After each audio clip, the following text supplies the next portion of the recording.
Welcome to the Fantasy Draft Weekly Rundown. Joining me as always is co-host and NFL Ironman London Fletcher. This is kind of getting ridiculous with DeAndre Hopkins.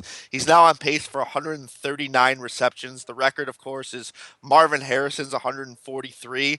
He's also on pace for 1,936 yards. Plus, he's on pace to break the target record by week 14, which is just Mm. crazy. So, two questions for you. Number one, is he the best wide receiver in regular football? And number two, is he the best wide receiver in fantasy football this week? And if not, who's better? you know, um, I I'm still gonna go with Julio Jones. I know he was kind of banged up his last ball game against the Saints, but I still think Julio Jones is the best wide receiver in real football and fantasy. You know, he's had 10 days rest since their last ball game, so I'm loving Julio Jones. Each and every week. Yeah, I agree with you. I think Julio Jones a monster talent and kind of a guy in fantasy who's gone kind of under the radar for how monster he's been is Brandon Marshall. Every single week, Yes, this guy's putting up monster numbers. So I think he's in the conversation too, and he's not getting quite the targets that Hopkins is. right, absolutely. So yeah, I think Hopkins definitely in the elite category. If you're in a yearly league, I wouldn't think about trading him. If you're in daily, I mean, use him every week. I mean, use him on Right. fantasy draft. He's getting the opportunities, so he's got to produce with that much. Yeah, absolutely. All right, so let's get to the picks for the upcoming week number 7. It's going to be an interesting week, I think. We got the Packers on bye, so you can't use them. So quarterback for me, then. I know Luck faces the Saints, so he could be an option, but I'm going cheap at quarterback. I'm going Ryan Tannehill of the Dolphins. This Houston secondary is simply struggling, and I think that new coach Dan Campbell kind of woke up this offense. I saw people tweeting, middle of the game last week, wow, they must really not have liked playing for Joe Philbin because they looked like a whole different team. And Tannehill's only 11,200 on fantasy draft this week.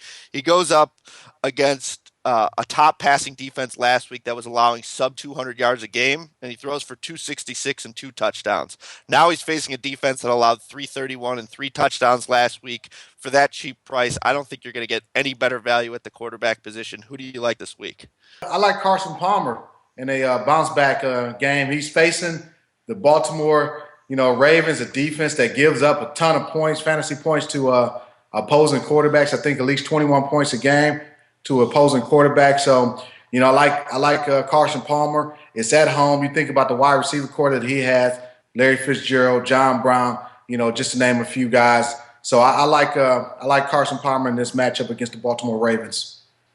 Yeah, I agree, and I'll get to the Cardinal passing game later because I'm not avoiding them. I definitely want a piece of them this week. I'm just going to stick to the receivers, but Palmer, you definitely could go that route if you could fit him into your lineup. Let's go to the running back position. I think this one's the absolute no-brainer of the week for his price. Todd Gurley, man, against the Cleveland Browns team that you mention every week that you just not a fan of their defense. I think Right. this could be one of those games where Gurley, who obviously is the workhorse at this point, gets fed the ball and he could go, 150, 200 yards. I mean, I'm looking at Cleveland, who's allowing the third most fantasy points to running backs, and I was looking, maybe they've faced some pass catchers, guys that are catching the ball, scoring, receiving touchdowns, things like that. They haven't allowed one receiving touchdown. They're kind of middle of the road in receptions to the lower part, so they're just legitimately getting run on. And Gurley's a guy who they're going to pound the ball with. I mean, this is one he's 10,500. You got to use him, I think. And besides Gurley, I think Doug Martin is worth a look this week. I wrote about the Redskins rushing defense this week that they're not really as good as they looked earlier in the year. I was looking Right. at it, and teams just weren't running the ball that often against them. I mean, we had Joe Philbin of the Dolphins, who for whatever reason didn't want to use Lamar Miller. I mean, there were teams that were averaging 5 yards a carry, but only ran the ball 15, 20 times. And it was just, why would you do that? I mean, you were getting it done. But we've seen how vulnerable they've been the last few weeks when teams have pounded it. Now we've seen Devontae Freeman and Chris Ivory with back-to-back monster weeks. According to Pro Football Focus, Martin's ranked as a top 5 back this week, so it's not like it's just the offensive line. I mean, Martin is breaking tackles. He looks good. He looks, maybe this is he's reverting back to his rookie year when he completely broke out. I mean, I'm all in on Martin after watching him the last time, and I think at this price, 9,600, it makes a whole lot of sense. Who do you like this week? Sticking along the lines of you thinking of an inexpensive type of running back, I'm going to go with Frank Gore. For the Indianapolis Colts. I think he's facing a New Orleans Saints defense that's right along the bottom of the barrel as far as stopping the run. I like the way Frank has been running the football the last few ball games. He's starting to look like the Frank Gore of the San Francisco 49ers. He averages about 4.5 yards per carry.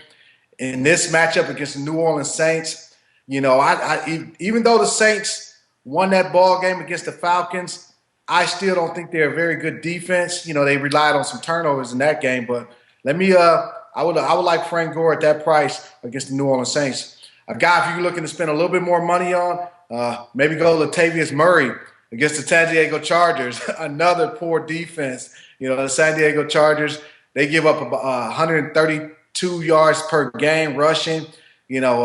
So when you look at that matchup, Latavius Murray, he's coming off a bye week, so he'll have fresh legs. I like him in this matchup against the Chargers. Yeah, I think you want a piece of Saints Colts this week, definitely. I mean, that one has got all the makings of a shootout. And you mentioned Murray. I wrote this week I'm avoiding Amari Cooper. They've been tough on wide receivers, but they have not been tough on running backs, unless your name is Eddie Lacy, who Right. struggled against them last week. But Starks had a big game against them. exactly, exactly. Unless your name is Eddie Lacy, basically every other running back, and Lacy did have a replacement running back have a big game, so I like backs against the Chargers. That's all for us today. Please catch us next time. We'll be talking about the rest of the roster to fill out on FantasyDraft.com.